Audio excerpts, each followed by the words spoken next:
nails, bruh. Not the nails. I think she needs medicine.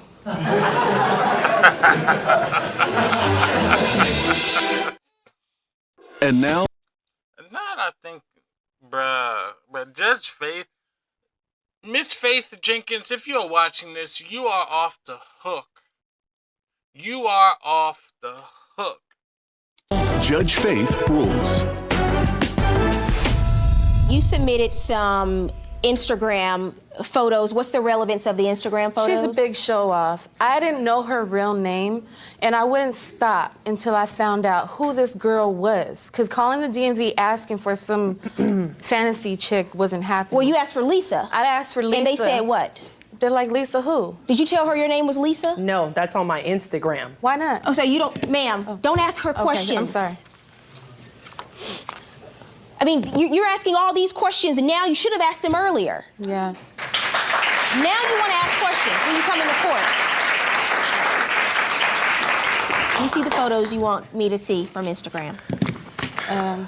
Miss Nash, what does it mean when someone writes under your Instagram, you still be on deck with cards? What cards are they talking about? Credit cards? No, I don't know what they mean. I'll tell you what it looks like it means to me. It looks like you're probably engaged in some kind of credit card scam or fraud, and someone's asking you about it on your Instagram. Not true. Next photo. Do you have a plug on Target now? And your response is something like that, LOL. What does that mean? A plug on Target. What does that mean? I don't know what that means. That I know someone that works at Target. But what does that have to do with her? What does that have nothing to do with her? If I have somebody that works I at Target? actually think it has a lot to do because she's saying that you scammed her out of over $2,800. Yeah. Hey, I need some credit. What's up?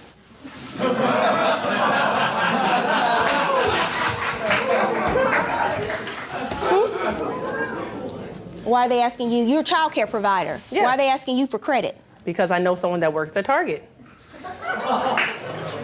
Okay, all right. How's the person that you know at Target going to help them get credit? I don't know. Time to turn up. Is that ecstasy? No.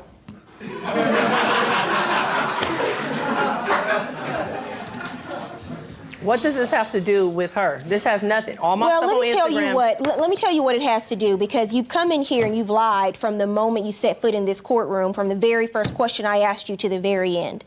I don't think you've told me one thing that's true today, except for your name might be Kiona Nash. You have 100 on your neck. You don't keep it 100 about anything. You have that tattooed on your neck.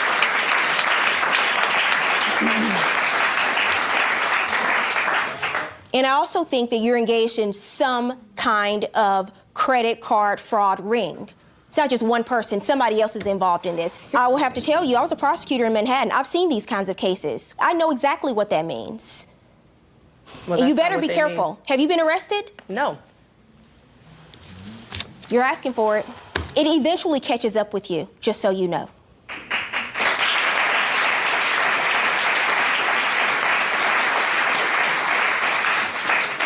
What is this $500 counterclaim for harassment? She was harassing me, popped up at my house, all sorts of things. Well, you didn't work at the DMV. Where else was she supposed to find you? I never told her I work at the DMV.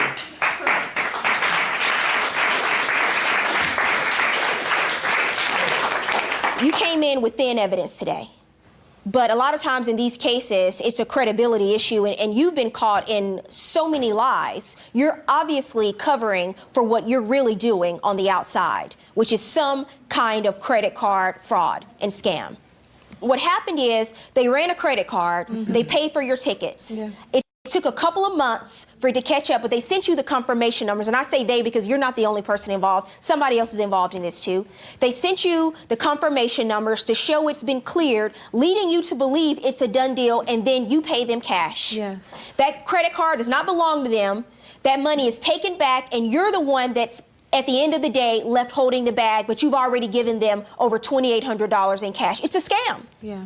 I wanted to believe that she was who she said she was, honestly. It's not about what you want to believe. It's about doing your homework and your due diligence when you give somebody that kind of money. Yeah.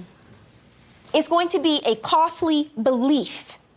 Why are you suing for You're suing for $2,800. Because I gave her the full amount the first time, but since everything wasn't taken care of, I also have to pay that again. So what I am going to do is order her to pay you the $2,886 I believe you gave her, because I believe you're a con artist and a scammer. Just before the payment. Your counterclaim is dismissed.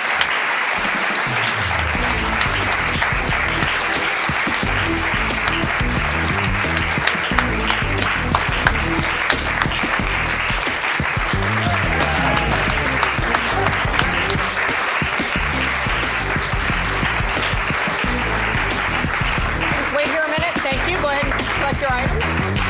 Head out this way. If you or someone you know has a dispute, don't take the law into your own hands. Let Judge Faith rule on it.